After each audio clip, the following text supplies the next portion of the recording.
सर्वोच्चका न्यायाधीशहरू रहेको सर्कल नेपालले माग्यो प्रधान न्यायाधीश चोलेन्द्र शमशेर जबराको राजीनामा। माओवादीमा चुनावी ढोका खुल्यो, अब राष्ट्रिय सम्मेलनमा पुग्छ भन्दै रञ्जित तामाङले भने। एमसीसी सम्झौता अगाडि बढाउनु सरकारको दायित्व भन्दै गृहमन्त्री बालकृष्ण खाँडले भने। केएमसीले अतिरिक्त शुल्क उठाएको भन्दै विद्यार्थीले लगाए ताला। प्रधान न्यायाधीशको निर्देशनको अवज्ञा गर्दै सर्वोच्च परिसरमा प्रदर्शन। मिलन पाण्डे पक्षद्वारा विवेकशील साझा पार्टीमा सुदृढीकरण अभियान घोषणा। सर्वोच्च प्रशासनले कानून व्यवसायीले भन्यो अदालत परिसरमा नाराबाजी नगर्नु। एमसीसी बारेमा सत्तारूढ 5 दलको साझा धारणा बन्छ भन्दै मन्त्री श्रेष्ठको भनाई। सुनको मूल्य तोलामा 800 रुपियाँले घट्यो। प्रतिनिधि सभा विघटन षड्यन्त्रलाई सामना गर्न प्रयोग गरिएको रणनीति हो भन्दै शंकर पोखरेलले भने। गरिमा शर्मा भन्छन् पहिलो फिल्म नै अन्तिम नहोस् भन्नेमा सजग छु। कबड्डी 4 जुत्नाएपछि किरण केसी भन्छन् हामी पछि हट्दैनौं। अस्ट्रेलियामा भेटियो संसारकै पहिलो अनौठो जीव। 1306 वटा खुट्टा रहेका छन्। संसदको बैठकको प्रत्यक्ष रिपोर्टिङमा पत्रकारलाई रोक। सरकारले खेलकुद क्षेत्रको विकासमा सहयोग गर्छ भन्दै प्रधानमन्त्री शेरबहादुर देउवाले भने। एमालेको नाराबाजीपछि सभामुखको आग्रह सदन सञ्चालनमा सहयोग गर्नुस्। उच्च पहाडी तथा हिमाली भूभागमा हिमपातको सम्भावना। सापमा उपविजेता बनेको नेपाली टिमले पायो नगद पुरस्कार। बिमस्टिक सैन्य अभ्यासले भारतको पुणेमा सुरु, नेपाल पनि सहभागी। दर्शक महानुभाव नमस्कार। स्मार्ट खबरको न्यूज बुलेटिनमा यहाँहरूलाई हार्दिक स्वागत छ। मारेन्यु पनि सदाको चाहिँ आज पनि हामी उपस्थित भइसकेका छौँ आजका महत्त्वपूर्ण समाचारहरू लिएर। हामीलाई अन्तिम समय हेर्नुहोला अनि हाम्रो मेहनतका लागि यो भिडियोमा एउटा लाइक अवश्य गर्नुहोला। दर्शक महानुभाव पल पलको न्यूज अपडेटका लागि हाम्रो च्यानललाई सब्स्क्राइब गरी नजिकै आउने बेल आइकनलाई क्लिक गर्नुहोला। कहाँबाट हेर्दै हुनुहुन्छ अनि के कस्तो लाग्दैछ आफ्ना कुराहरू तलको कमेन्ट बक्समा कमेन्ट गर्नुहोला। दैनिक रूपमा हेर्नुहुन्छ भने रेगुलर भनेर लेख्नुहोला। आज पहिलो चोटि हो भने फर्स्ट टाइम भनेर लेखिदिनुहोला। दर्शक महानुभाव देशभित्रबाट हामीलाई हेरिरहनु भएको छ भने आफ्नो गाउँ ठाउँ सहर अनि जिल्लाको नाम लेखिदिनुहोला। विदेशबाट हामीलाई हेरिरहनु भएको छ भने कुन देशबाट हेर्नु भएको छ त्यो कुरा पनि तलको कमेन्ट बक्समा कमेन्ट गर्नुहोला। आउनुहोस् दर्शक महानुभाव आजका देश तथा विदेशका केही महत्त्वपूर्ण र मुख्य समाचार सुरु गरौँ। सर्वोच्चकै न्यायाधीशहरू रहेको सार्क नेपालले प्रधान न्यायाधीश जबराको राजीनामा मागेको प्रसङ्गबाट। सर्कल नेपालले प्रधान न्यायाधीश चोलेन्द्र शमशेर जबराको राजीनामा मागेको छ। सर्कलले नेपाल सार्क राष्ट्रका न्यायाधीश कानून व्यवसायी कानून क्षेत्रका प्राज्ञिक व्यक्तिहरूको संस्था हो जसको अध्यक्ष सर्वोच्च अदालतका न्यायाधीश सपना मल्ल प्रधान आफै छिन् भने अर्का न्यायाधीश अनिल कुमार सिन्हा र हरि फुयाल सदस्य रहेका छन्। जबराको राजीनामा माग गर्दै बैठकमा न्यायाधीश मल्ल उपस्थित भएर हिँडेकी थिइन् र बाँकी बैठक अध्यक्ष तुलसी बाटोको नेतृत्वमा बसेको थियो। बैठकले विकृति विसङ्गति र भ्रष्टाचार नियन्त्रण गरी न्यायालयको समग्र सुधारका लागि प्रधान न्यायाधीश नै बाधक देखिएको न्यायालयको साख र जनास्था वृद्धि गर्ने संवैधानिक दायित्वबाट विमुख भएको तथा न्यूनतम पदीय जिम्मेवारी संवैधानिक आचरण र नैतिक नेतृत्व कार्यदक्षता नदेखिएको ठहर गरेको हो। न्यायिक नेतृत्वका लागि न्यायिक गुण तथा कार्यदक्षतामा असल चरण र व्यवहार समेत अभाव भएकाले जबरा न्यायिक नेतृत्व गर्न असफल भएको सर्कल नेपालको निष्कर्ष रहेको छ। जबराप्रति नेपाल बार एसोसिएसन सर्वोच्च बार न्यायाधीश कर्मीको विश्वास टुटेको र उनको उपस्थितिमा न्यायालय संवैधानिक परिषद न्याय परिषद तथा न्याय सेवा आयोग समेत काम गर्न नसक्ने अवस्था आएको उल्लेख गरिएको छ। गृहमन्त्री बालकृष्ण खाँडले एमसीसी सम्झौतालाई अघि बढाउनु सरकारको दायित्व भएको बताएका छन्।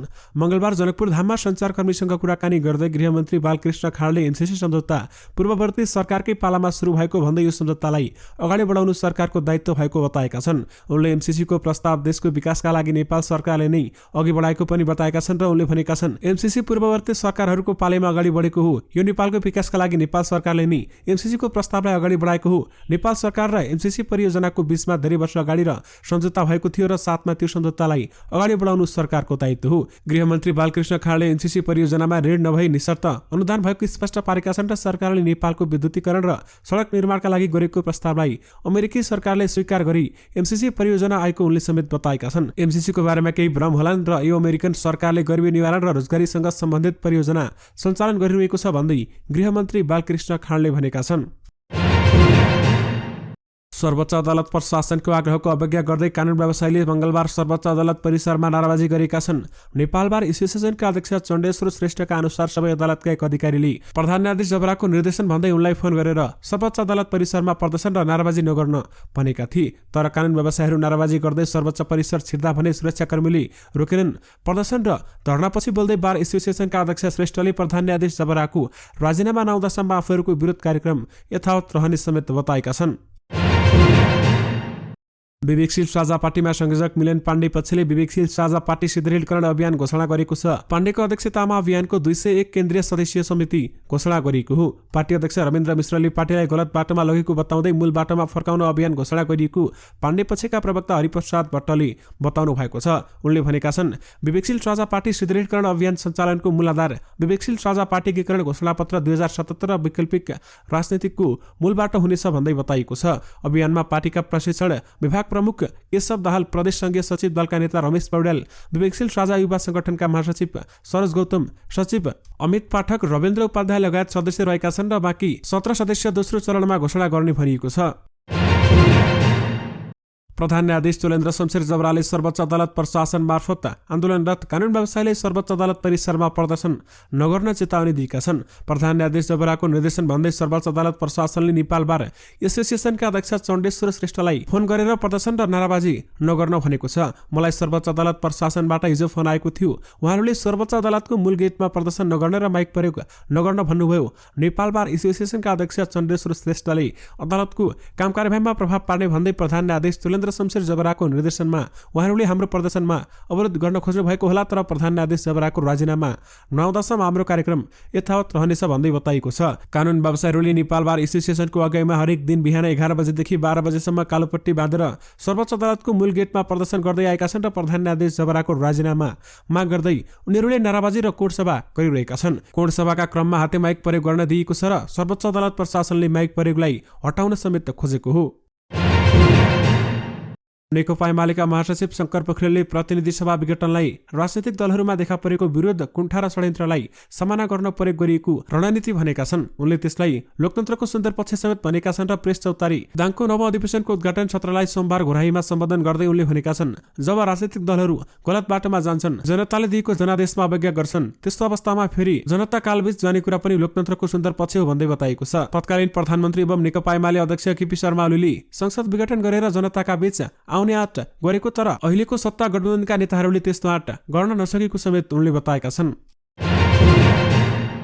प्रतिनिधि सभाको बैठकको प्रत्यक्ष रिपोर्टिङमा पत्रकारलाई रोक लगाइएको छ। यसअघि संसद बैठक चलिरहेको बेलामा पत्रकारलाई संसद बैठकको हलमा बाल्कनीमा बसेर रिपोर्टिङ गर्न दिने गरिएको थियो, तर मंगलबार भने पत्रकारलाई बाल्कनीमा जान दिएको छैन।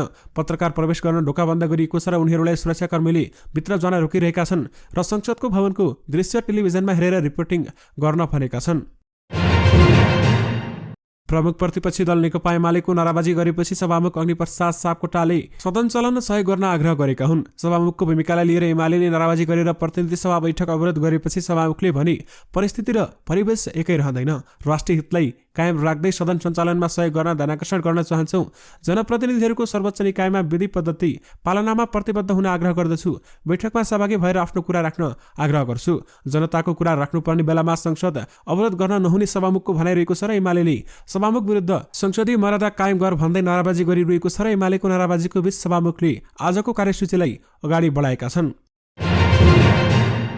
न्यूनचापी प्रणालीको आंशिक प्रभावका कारण देशको उच्च पहाडी तथा हिमाली भूभागका धेरै स्थानहरूमा हल्का हिमपात भइरहेको छ। मौसम पूर्वानुमान महाशाखाका अनुसार आज बिहान पहाडी भूभागमा आंशिक बदली रही बाँकी भूभागको मौसम सामान्यतया सफा रहेको थियो र दिउँसो पहाडी भूभागमा आंशिकदेखि सामान्य बदली रही बाँकी भूभागमा आंशिक बदली रहेको थियो। देशको उच्च पहाडी तथा हिमाली भूभागका थोरै स्थानमा हल्का हिमपातको पनि सम्भावना रहेको छ। राति प्रदेश एक बागमती र गण्डकी प्रदेशको पहाडी भूभागमा आंशिकदेखि सामान्य बदली रही बाँकी भूभागमा आंशिक बदली रहनेछ भने प्रदेश एक बागमती र गण्डकी प्रदेशको उच्च पहाडी तथा हिमाली भूभागका 1-2 स्थानमा हल्का हिमपातको सम्भावना पनि रहेको छ। तराई भूभागहरूमा बिहानको समयमा हुस्सु कुहिरो लाग्नुका साथै देशभर चिसो बढ्ने क्रम रहेकाले चिसोबाट बस्न आवश्यक सुरक्षा एवं सतर्कता अपनाउनु मौसम पूर्वानुमान महाशाखाले जनाएको छ। गत असोजमा मालदिप्समा सम्पन्न साफ च्याम्पियनसिपमा उपविजेता बनेको नेपाली राष्ट्रिय फुटबल टोलीलाई सरकारले घोषणा गरेको नगद पुरस्कार हस्तान्तरण गरेको छ। प्रधानमन्त्री शेरबहादुर देउवाले सरकारी निवास बालुवाटारमा आयोजित कार्यक्रममा राष्ट्रिय टोलीका खेलाडी र प्रशिक्षकलाई नगद हस्तान्तरण गरेका हुन् र कार्तिक 1 मा बसेको मन्त्री परिषद बैठकले साफ उपविजेता टोलीका सबै सदस्यहरूलाई जनही 5 लाख र प्रशिक्षक टिमका सदस्यहरूलाई जनही 3 लाख रुपियाँ दिने निर्णय समेत गरेको थियो। मालदिप्समा सम्पन्न साफमा नेपालले पहिलो पटक फाइनलमा स्थान बनाए पनि उपाधि भने होडमा भारतसँग नेपाल पराजित भएको थियो। कार्यक्रममा मुख्य प्रशिक्षक र कप्तान किरण चेम्जोङ भने उपस्थित हुन सकेका थिएनन्। किरण मालदिप्समा व्यावसायिक फुटबल खेलिरहेका छन् भने प्रशिक्षक अब्दुल्लाह स्वदेशमा नै रहेका छन्। नेकपा माओवादी केन्द्रको विद्यार्थी विशेष जिल्ला समितिका अध्यक्ष रञ्जित तामाङले पार्टीमा आन्तरिक चुनावको ढोका खुलेको बताएका छन्। सहमति हुन नसकेपछि माओवादी केन्द्र बागमती प्रदेश पदाधिकारीका लागि चुनाव भएपछि अध्यक्ष तामाङले अब राष्ट्रिय सम्मेलनमा पनि चुनाव हुने संकेत देखा परेको छ। उनले भनेका छन्, बागमती प्रदेशमा चुनाव मार्फत नेतृत्व चयन भएसँगै पार्टीमा चुनावको ढोका खुलेको छ। अब पार्टीको केन्द्रीय समितिमा पनि चुनाव हुन सक्छ, राष्ट्रिय सम्मेलनमा पनि चुनाव हुने सम्भावना बढेको छ। पार्टीका केन्द्रीय कार्य समितिका आकांक्षीहरू पनि धेरै रहेको उल्लेख गर्दै चुनाव गर्दा सहज हुन्छ भन्ने मतबली हुँदै गएको बताएका छन् र यस्तो मत राख्नेहरूलाई बागमती प्रदेशले चुनाव गरेर बाटो देखाएको समेत उनले बताएका छन्। चुनाव नभए पनि माओवादी पार्टीमा गुट वा समूह विगतदेखि रहँदै आएको उल्लेख गर्दै उनले चुनावका कारण पार्टी विभाजन आउँछ वा पार्टीमा फरक समूह निर्वाचन हुन्छ र असर पर्छ भन्नेले ठूलो अर्थ नराख्ने समेत बताएका छन्। सरकारले तोकेको भन्दा बढी शुल्क मागेको भन्दै विद्यार्थीहरूले काठमाडौँ मेडिकल कलेजमा ताला लगाएका छन्। विद्यार्थीहरूले काठमाडौँको सिनामङ्गल स्थित क्याम्पसमा प्रशासनमा ताला लगाएका हुन् भने कलेजले शिक्षण शुल्क बाहेक विभिन्न शीर्षकमा 20 लाख रुपियाँ अतिरिक्त शुल्क मागेको भन्दै विद्यार्थीहरूले कलेजमा ताला लगाएका हुन्। उनीहरूले जिल्ला प्रशासन कार्यालय काठमाडौँमा उजुरी समेत गरेका छन् र कलेजहरूले होस्टेलमा अनिवार्य बस्नुपर्ने र भाडा तिर्नुपर्ने नियम बनाएको छ। विद्यार्थीहरूले यसलाई ऐच्छिक बनाउनु पर्ने माग गरेका छन् र साथमा तर कलेजले भने तिर्न सक्छौ भने पढ, तिर्न सक्दैनौ भने नपढ, त्यो भन्दा कम शुल्क पढाउन सकिँदैन भन्ने जवाब दिएको र पटक पटक छलफल गर्दा पनि विद्यार्थीको कुरा नसुनेको विद्यार्थीहरूले बताएका छन्। चिकित्सा शिक्षा आयोगले गत वैशाखमा 29 गतेको तोकेको शुल्क अनुसार उपत्यकाभित्र 40,23,250 रुपियाँ र उपत्यका बाहिर 44,36,025 रहेको बताइएको छ। केएमसीले विद्यार्थीहरूलाई उपलब्ध गराएको शुल्कको विवरणमा शिक्षक शुल्क बाहेक नै 20 लाख रुपियाँ बढी शुल्क लाग्ने उल्लेख गरिएको छ। श्रम रोजगार तथा सामाजिक सुरक्षा मन्त्री कृष्ण कुमार श्रेष्ठले किसानले अमेरिकी सहायता परियोजना मिलेनियम च्यालेन्ज कार्पोरेसन एमसीसी बारेमा सत्तारूढ 5 दलको साझा धारणा बढ्ने बताएका छन्। गृह जिल्ला तनहुको दमोलीमा सोमबार सञ्चारकर्मीसँग कुरा गर्दै मन्त्री श्रेष्ठले सत्तारूढ गठबन्धनमा एमसीसी बारेमा साझा धारणा बनाउन कार्यदल गठन भएको र छिट्टै साझा धारणा सार्वजनिक गरिने समेत बताएका छन्। एमसीसीका अन्तर्वस्तुका बारेमा पार्टीभित्र पनि छलफल भइरहेको उनको भनाइरहेको थियो भने फरक प्रसङ्गमा मन्त्री श्रेष्ठले श्रम क्षेत्रमा वैदेशिक रोजगारीलाई व्यवस्थित बनाउन, नीतिगत सुधार गर्न, श्रम कूटनीतिलाई प्रभावकारी बनाउन आफू केन्द्रित रहेको बताएका छन् र देशको रोजगारीको अवसर वृद्धि गर्ने, स्वरोजगारका लागि प्रोत्साहित गर्ने तथा सम्मानजनक वैदेशिक रोजगारीका लागि विभिन्न सुधारका काम अघि बढाइएको समेत उनले जानकारी दिएका छन्। वैदेशिक रोजगारीका नाममा हुने ठगी र छलीका घटना अन्त्य गर्ने कार्यदल बनाएको बताउँदै उनले वैदेशिक रोजगार नीति तथा कार्ययोजना पुनरावलोकन गर्न भनिएको बताएका छन् र रोजगारीका लागि तुलनात्मक लाभ भएको रोजगार गन्तव्य मुलुकको खोजी गर्ने र उक्त मुलुकमा नेपाली श्रमिकको हकित संरक्षण र सम्वर्धनका लागि पहल गर्ने समेत उल्लेख गरिएको बताएका छन्। आज सुन र चाँदीको मूल्यमा गिरावट आएको छ। सुनको मूल्य तोलामा 800 रुपियाँ र चाँदीको मूल्य तोलामा 10 रुपियाँले घटेको नेपाल सुनचाँदी व्यवसायी महासङ्घले जनाएको छ। आज छापावाला सुनको मूल्य तोला 93,000 रुपियाँमा कारोबार भइरहेको छ भने यसअघि छापावाला सुनको मूल्य प्रति तोला 93,800 रुपियाँ रहेको थियो। आज तेजाबी सुनको मूल्य प्रति तोला 92,500 रुपियाँ तोकिएको छ। यस्तै अघिल्लो दिन तोलामा 1,245 रुपियाँमा कारोबार भइरहेको चाँदीको मूल्य आज भने घटेर 1,235 रुपियाँमा झरेको महासङ्घले जनाएको छ।